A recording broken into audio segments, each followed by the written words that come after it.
ലേലവിളി അവിടെ നടന്നുകൊണ്ടിരിക്കുകയാണ്. ഇതുവരെ അവസാനിച്ചിട്ടില്ല.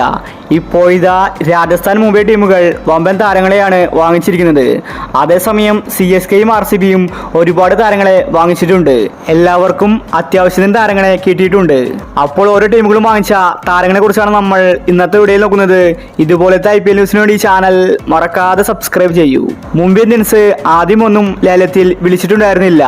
ലേലം പകുതിക്ക് ശേഷമായപ്പോഴാണ് മുംബൈ ഇന്ത്യൻസ് കളത്തിലെത്തിയത്. എല്ലാവരും നിരാശയിലായിരുന്നു. എന്നാൽ മുംബൈ ടാർഗറ്റ് ചെയ്തിട്ടാണ് വന്നിട്ടുണ്ടായിരുന്നത്. അവരെ മാത്രമേ മുംബൈ വിളിച്ചിട്ടുള്ളൂ.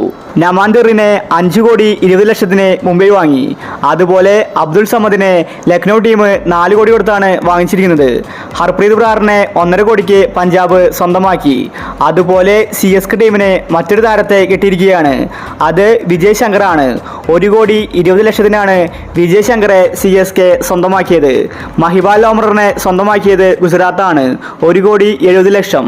കഴിഞ്ഞ പ്രാവശ്യം പഞ്ചാബ് ടീമിൽ മികച്ച കളി കാഴ്ചവെച്ച അശുതോഷ് ശർമ്മയെ ഡൽഹി ടീമാണ് സ്വന്തമാക്കിയത്. താരത്തിന് നല്ല വിലയാണ് ലഭിച്ചിരിക്കുന്നത്. 3,80,00,000. താരം പഞ്ചാബിൽ മികച്ച പ്രകടനം കാഴ്ചവെച്ചതുകൊണ്ടാണ് ഇപ്രാവശ്യം താരത്തിന് ഡിമാൻഡായത്. അതുപോലെ അനുജിത് റാവത്തിനെ 30 ലക്ഷത്തിന് ഗുജറാത്ത് സ്വന്തമാക്കി. ഗുജറാത്തിന്റെ ഇപ്രാവശ്യത്തെ ക്യാപ്റ്റൻ ബട്ട്ലർ ആകാനാണ് സാധ്യത. ബട്ട്ലറിനെ 15 കോടിക്കാണ് ഗുജറാത്ത് സ്വന്തമാക്കിയിരിക്കുന്നത്. ബട്ട്ലർ കൈവിട്ടുപോയത് രാജസ്ഥാന് തിരിച്ചടിയാണ്.